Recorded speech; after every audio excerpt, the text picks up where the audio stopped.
నమస్తే. ఈ సెషన్‌కు స్వాగతం. కాస్మెటాలజీ రంగంలో మేకప్ ఉత్పత్తుల యొక్క భద్రత మరియు పరిశుభ్రత నిర్ధారించడానికి తప్పనిసరిగా పాటించవలసిన ప్రక్రియ ఈ స్టెరిలైజేషన్ మరియు శానిటైజేషన్. లక్ష్యాలు ఈ సెషన్ ముగింపులో మీరు వీటిని చేయగలరు. స్టెరిలైజేషన్ మరియు శానిటైజేషన్ పద్ధతులను వివరించటం, శానిటైజేషన్ చేసే విధానాన్ని వివరించటం మరియు స్టెరిలైజేషన్, శానిటైజేషన్ కోసం ముందస్తు భద్రతా చర్యల జాబితా చేయటం.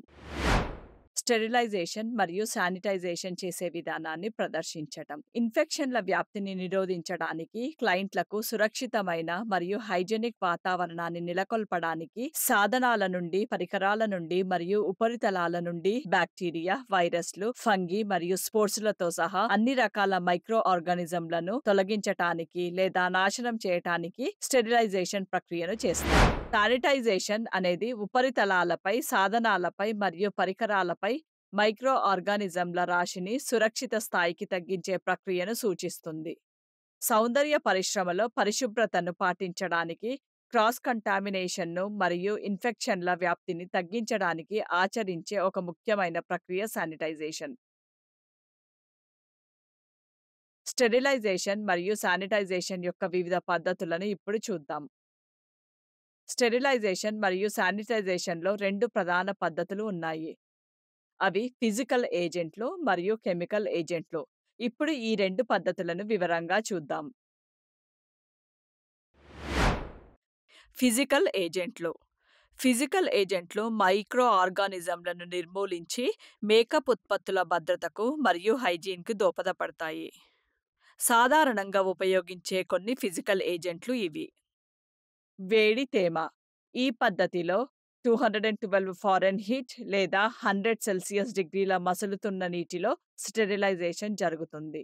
అయితే సాధారణంగా ఈ పద్ధతిని సెలూన్లలో ఉపయోగించరు, ఎందుకంటే ఇది చాలా సమయం తీసుకుంటుంది కాబట్టి. ఇది కొన్ని వస్తువులను పాడు చేయొచ్చు కూడా. స్టీమింగ్, ఆవిరి పట్టడము. ఆవిరితో స్టెరిలైజేషన్ ప్రక్రియ మైక్రో ఆర్గానిజంలను నిర్మూలించడానికి హై ప్రెషర్ ఆవిరిని ఉపయోగిస్తుంది. దీనికి ఆటోక్లేవ్ వంటి స్టీమ్ ప్రెషర్ స్టెరిలైజర్ అవసరం. ఆటోక్లేవ్ అనేది ఒక బలమైన గాలి చొరబడని లోహపు పాత్ర.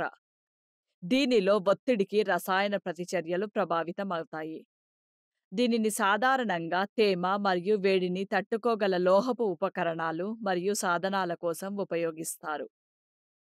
ఒత్తిడిలో ఉన్న ఆవిరి ఉష్ణోగ్రతను పెంచి బ్యాక్టీరియా, స్పోర్స్ మరియు ఇతర వ్యాధి కారకాలను నాశనం చేస్తుంది.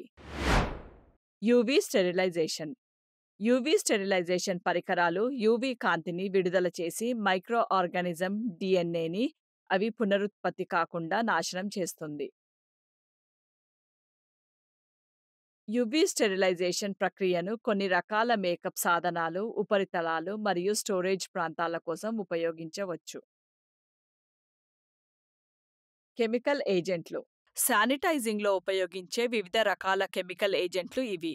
యాంటీసెప్టిక్స్ అంటే క్రిమినాశకాలు మరియు డిసిన్ఫెక్టెంట్లు అంటే క్రిమిసంహారకాలు. యాంటీసెప్టిక్స్ క్రిమినాశకాలు. యాంటీసెప్టిక్ అనేది బ్యాక్టీరియా యొక్క పెరుగుదలను నాశనం చేసే లేదా మందగించే పదార్థం. సాధారణంగా యాంటీసెప్టిక్స్ తేలికగా మరియు చర్మంపై ఉపయోగించడానికి సురక్షితంగా ఉంటాయి. అయితే చేతులు మరియు ఉపకరణాలను పూర్తిగా శుభ్రపరచడానికి సబ్బు మరియు నీరు మాత్రమే సరిపోదని గుర్తుంచుకోండి. సాధారణంగా ఉపయోగించే కొన్ని antiseptics: alcohol, boric acid, iodine tincture, hydrogen peroxide, formalin, chloramine, sodium hypochlorite. భద్రతా చిట్కా: తయారీదారు సిఫార్సు చేసిన విధంగా ఈ పదార్థాలను పలుచన చేయాలి. డిసిన్ఫెక్టెంట్లు అనేవి కెమికల్ ఏజెంట్లు. ఇవి ప్రత్యేకంగా ఉపరితలాలపై, సాధనాలపై మరియు పరికరాలపై సూక్ష్మజీవులను చంపడానికి లేదా ప్రభావితం చేయకుండా ఉండటానికి రూపొందించబడ్డాయి. డిసిన్ఫెక్టెంట్ యాంటీసెప్టిక్ కంటే శక్తివంతమైనది కాబట్టి జాగ్రత్తగా వాడాలి.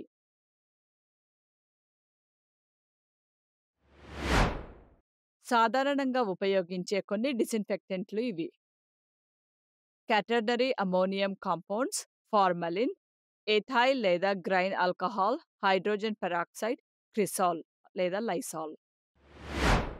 ఇప్పుడు శానిటైజేషన్ చేసే విధానాన్ని చూద్దాం. మీ సంరక్షణ కోసం మరియు క్రాస్ కంటామినేషన్‌ను నిరోధించడానికి డిస్పోజబుల్ గ్లవ్స్ మరియు మాస్కులతో సహా తగిన పీపీఈని ధరించండి. శానిటైజేషన్ ప్రక్రియను చేసే ముందు తప్పనిసరిగా ఉపకరణాలు, ఉపరితలాలు మరియు పరికరాల మీద ఉన్న దుమ్ము, మురికి మరియు అంటుకున్న ఉత్పత్తి అవశేషాలను పూర్తిగా శుభ్రం చేయాలి. శుభ్రపరచడం అనేది సమర్థవంతమైన శానిటైజేషన్ కోసం వస్తువులను సిద్ధం చేయడంలో సహాయపడుతుంది. సబ్బు మరియు వేడి నీటితో సాధనాలను బాగా కడగాలి. సాధనాల మీద సబ్బు, కెమికల్స్ పూర్తిగా పోవడానికి మళ్ళీ సాదా నీటితో శుభ్రం చేయండి. సరైన డిసిన్ఫెక్టెంట్ ద్రావణాన్ని సిద్ధం చేయండి.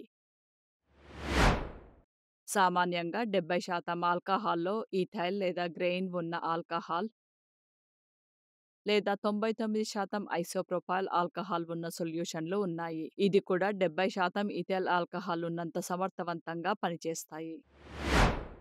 భద్రతా చిట్కా: పలుచగా చేయవలసి వస్తే సరైన నిష్పత్తుల కోసం మ్యానుఫ్యాక్చర్ సూచనలను చదవండి. శుభ్రపరిచిన సాధనాలను డిసిన్ఫెక్టెంట్ సొల్యూషన్‌లో పూర్తిగా ముంచండి. ఉపకరణాల ఉపరితలాలన్నీ సొల్యూషన్‌ను తాకేటట్లు చూసుకోండి. మ్యానుఫ్యాక్చర్‌లో సిఫార్సు చేసిన సమయానికి తగ్గట్లుగా సాధారణంగా 10 నుండి 15 నిమిషాల వరకు వాటిని డిసిన్ఫెక్టెంట్ సొల్యూషన్‌లో నాననివ్వండి. సిఫార్సు చేసినంత సేపు నానబెట్టిన తర్వాత పరికరాల మీద మిగిలిపోయిన డిసిన్ఫెక్టెంట్ సొల్యూషన్ ఏదైనా ఉంటే తొలగించడానికి వాటిని నీటితో పూర్తిగా కడగండి. లేకపోతే మీరు పరికరాల నుండి డిసిన్ఫెక్టెంట్ సొల్యూషన్‌ను తుడిచివేయడానికి శుభ్రమైన డిస్పోజబుల్ టవల్లను లేదా వైపులను ఉపయోగించవచ్చు. పరికరాలను గాలికి పూర్తిగా ఆరనివ్వండి. ఆరబెట్టడానికి టవల్ లేదా హెయిర్ డ్రైయర్‌ని ఉపయోగించకూడదు. ఎందుకంటే ఇవి కంటామినెంట్‌లను అంటే కలుషితాలను మళ్ళీ అంటించగలవు. ఎండిన తర్వాత శుభ్రమైన మూసిన కంటైనర్‌లో లేదా డ్రాయర్‌లో శానిటైజ్ చేసిన సాధనాలను నిల్వ చేసి వాటిని మళ్ళీ ఉపయోగించే వరకు కంటామినేషన్ కాకుండా నిరోధించండి. ఎలక్ట్రోడ్లను మరియు ఇలాంటి ఇతర సాధనాలను 70% ఆల్కహాల్‌తో తడిపిన దూదితో బయటి ఉపరితలాన్ని సున్నితంగా రుద్దుతూ శుభ్రం చేయండి. తర్వాత వస్తువులను డ్రై శానిటైజర్‌లో వినియోగానికి సిద్ధమయ్యే వరకు ఉంచండి. డిసిన్ఫెక్టెంట్ల గడువు తేదీలను క్రమం తప్పకుండా తనిఖీ చేస్తూ అవసరమైన విధంగా వాటిని భర్తీ చేయండి. అలాగే పరికరాల స్థితిని పర్యవేక్షించండి. పాడైపోయిన లేదా అరిగిపోయిన వస్తువులను వాడకండి. స్టెరిలైజేషన్ మరియు శానిటైజేషన్ కోసం కొన్ని భద్రతా చర్యలను ఇప్పుడు చూద్దాం.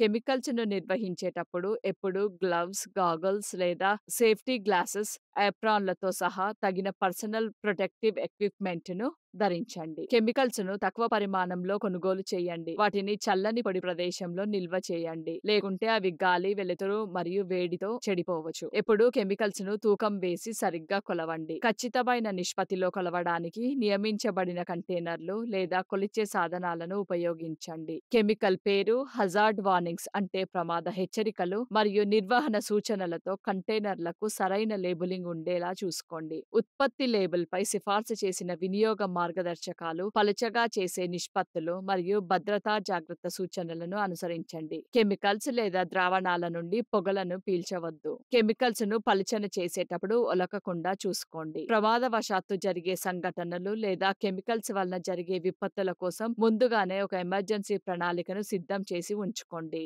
ప్రతి క్లయింట్‌కు ప్రక్రియ చేసే ముందు మరియు తర్వాత కనీసం 20 సెకన్ల పాటు సబ్బు నీటితో మీ చేతులను బాగా కడుక్కోండి. అలాగే కనీసం 60% ఆల్కహాల్ కంటెంట్ ఉన్న ఆల్కహాల్ ఆధారిత హ్యాండ్ శానిటైజర్‌ని ఉపయోగించండి. పని ప్రదేశం మరియు ప్రక్రియ కోసం ఉపయోగించిన ప్రతిదీ శానిటైజ్ చేయబడిందని నిర్ధారించుకోండి. ప్రక్రియ అయిపోయిన తర్వాత ఉపయోగించిన వస్తువులనన్నింటినీ మరియు పని ప్రదేశాన్ని పూర్తిగా శుభ్రం చేసి శానిటైజ్ చేయండి. సాధ్యమైనప్పుడల్లా ఒక్కసారి వాడే అప్లికేటర్స్, కాటన్ ప్యాడ్లు మరియు డిస్పోజబుల్ గ్లవ్స్ వంటి డిస్పోజబుల్ వస్తువులను ఉపయోగించండి. ఇది స్టెరిలైజేషన్ అవసరం లేకుండా చేసి క్రాస్ కంటామినేషన్ అయ్యే ప్రమాదాన్ని తగ్గిస్తుంది. వాడిన మరియు వాడని వస్తువులనన్నింటినీ విడిగా ఉంచండి. కంటామినేషన్‌ను నివారించడానికి ఎప్పుడూ కంటైనర్ నుండి ఉత్పత్తిని వేళ్లతో తీయకూడదు. బదులుగా ఒక గరిటె లాంటి దానిని ఉపయోగించండి. యాంటీసెప్టిక్స్ మరియు డిసిన్ఫెక్టెంట్లను ఎప్పుడూ మూతలను సరిగ్గా బిగించి సురక్షితమైన ప్రదేశంలో ఉంచండి. వాటి మీద ఎప్పుడూ స్పష్టంగా లేబుల్‌ను అంటించాలి. లేబుల్ లేని కంటైనర్లకు ఎప్పుడూ బదిలీ చేయకూడదు. ఎందుకంటే అవి వేరే ఉత్పత్తి అని తప్పుగా భావించవచ్చు.